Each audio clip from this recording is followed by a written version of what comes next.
En ce mercredi 9 décembre, il est grand temps de semer.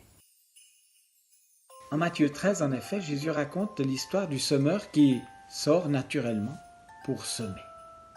Mais le pauvre, il en met partout. Des grains tombent sur le chemin, d'autres dans des endroits pierreux, d'autres encore dans des épines. Seuls quelques grains tombent dans la bonne terre. Et ils donnent du fruit. L'un 100, l'autre 60, l'autre 30, nous dit l'Évangile. Alors dites-moi, est-il distrait ou maladroit ce semeur qui ne jette qu'une partie du grain dans la bonne terre alors que le reste tombant sur des terrains infertiles est juste perdu? Rien de tout cela, en fait. Sa logique n'obéit tout simplement pas à la nôtre.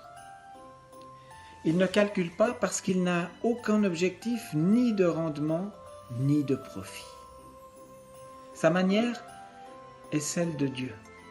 Pure générosité d'un amour sans mesure qui sème à large poignée l'amour, justement, mais encore la justice, la lumière, la joie, la générosité, sans prêter le moins du monde l'oreille à ceux qui tentent de briser les élans du cœur à coups de « à quoi bon, ça sert à rien, le monde est mauvais » et puis seuls les plus forts et les plus rusés s'en sortiront.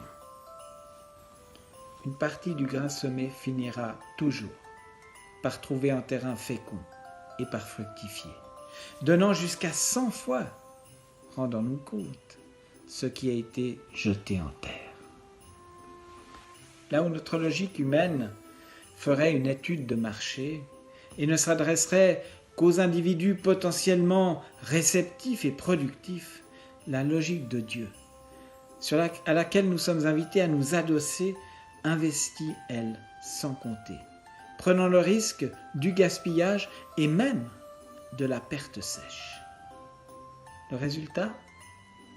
Eh bien là où les comptables se contentent d'additionner les bénéfices, ceux qui suivent la manière de Dieu les verront se multiplier. Je vous invite à la prière.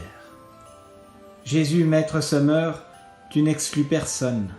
Les bons et les mauvais, les riches et les pauvres, les distraits et les attentifs, tu ne les juges pas. Tu envoies seulement ta parole, largement, généreusement, à pleine volée. Alors vas-y, Seigneur, envoie encore ta semence à tous. Et ne regarde pas trop les soucis, les peines, les fausses joies qui jonchent mon propre cœur et le monde. Sème, Seigneur. Donne à chacun, chacune la chance de germer, de pousser, de grandir, de porter du fruit au grand soleil de la vie. Amen.